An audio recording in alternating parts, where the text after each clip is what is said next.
The Clinton campaign at the time was using all kinds of euphemisms, security review, matters, things like that for what was going on. We were getting to a place where the Attorney General and I were both going to have to testify and talk publicly about it. And I wanted to know, was she going to authorize us to confirm we had an investigation?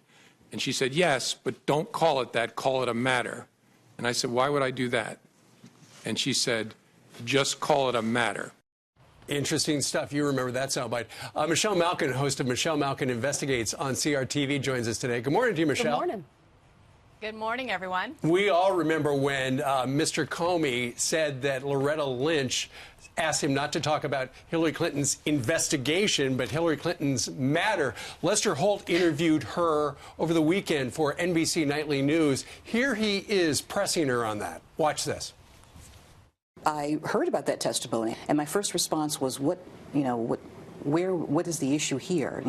I remember specifically talking with him as we talked about sensitive things on a number of occasions. This was a very sensitive investigation, as everyone knew. And the issue when he and I sat down at that time, which I think was early in the fall of 2015, was whether or not we were ready as a department to confirm an investigation going on, when we typically do not confirm or deny investigations into anything, with rare exceptions. We had a full and open discussion about it, and concerns were not raised. So no concerns were raised. I don't trust her explanations anything but cogent. What's your take? Yeah, a lot of euphemisms, a whole lot of nothing there, a lot of filibustering. But finally, I hope, guys, we're going to get the truth about the tarmac tryst. And in large part, I have to salute Judicial Watch for its FOIA lawsuits that are dislodging a lot of that information. And I think the most important part of the 29 pages that they have obtained is that the FBI at the time was far more interested in covering up and figuring out who the leaker and whistleblower was than they were about the actual matter itself. But Michelle, between McCabe, Comey, and Lynch, they contradict each other.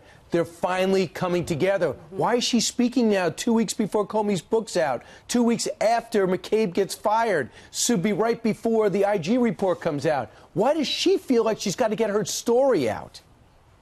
Yeah, well, I think a lot of it is that PR coordination and making sure that they have narrative parallelism, I suppose. But I think a lot of it is because the heat is on them, because of independent watchdogs and real media that are digging into this. And the fact is that they tried to cover it up. Initially, when the FOIA request was put for any of the information regarding the meeting, they denied that they had any documents at all. And as usual with the FBI foot draggers, who are far more adept at covering things up than actually doing their jobs, they have tried to suppress the truth, but they're not going to succeed. Who do you believe? Who do you trust? Who do I trust? I trust the people who are willing to be the watchdogs over the watchdogs. And I think that, in the end, look, it was Comey himself who said, well, that meeting was the capper, right? He called it the capper on the decision. Ultimately, of course, they let Hillary Clinton off. And that, of course, is what rubs the American people the wrong way, that there was still no accountability. Well, let's hope the Inspector General is able to get to the bottom of that. His report should come out within about a couple of weeks, maybe this next month. Meanwhile, I know you're familiar with Diamond and Silk. They're on, they're social media stars. They have been told, Michelle, and this is something near and dear to your heart, that they are unsafe for the community on Facebook, and so they have essentially demonetized them. Facebook now says, yeah, we're going to get back to them and figure out what's going on here. But nonetheless, it wasn't until they went public that they were able to say, hey, look, they're after us because we're conservatives. Yes, that's right. And Diamond and Silk are just the latest in a long line of successful and articulate and popular conservatives who've been stifled on social media. I was one of the first to have to encounter this when one of my videos criticizing Islamic radicals was yanked off of YouTube.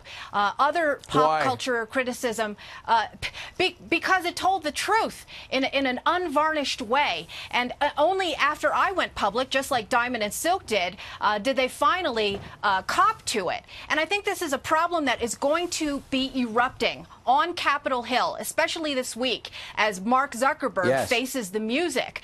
It's not just about the privacy issues, the data mining, the lack of transparency, but it is also about whether or not these giants in Silicon Valley are truly abiding by their edict. And this is, I mean, it's part of the Communications Decency Act. They are supposed to run a, quote, neutral public forum in order to continue to enjoy all of the liability releases that they enjoy as a result of all of the money that they've showered on Capitol Hill, to be exempt from all of these regulations.